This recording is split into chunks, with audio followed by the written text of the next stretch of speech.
Xa na primavera do ano 2009 o Bloque Nacionalista Galego presentou unha iniciativa en pleno demandando a creación en Lugo dunha praia fluvial. Entendemos que a día de hoxe é aínda máis necesario, pois vemos como moitas familias do noso concello non poden disfrutar de viaxes nos seus períodos vacacionais e, polo tanto, contar con unha infraestructura destas características de uso público para todo o mundo na nosa cidade sería realmente fundamental.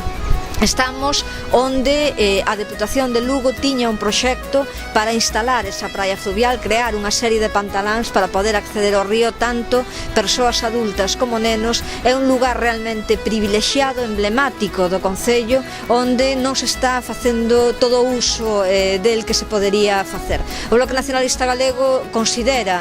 absolutamente inadecuada a actuación neste caso do concello de Lugo porque abandonaron este proxecto, non se preocupan en absoluto del. Sabemos que son necesarios unha serie de informes que a día de hoxe, polo visto, aínda non existen, e o que lle reclamamos tanto neste caso ao Concello de Lugo como a propia Deputación e a Xunta de Galicia que busquen alternativas para que Lugo conte xa neste verán cunha praia fluvial tal e como demandan os miles de veciños que están dispostos a facer uso dela.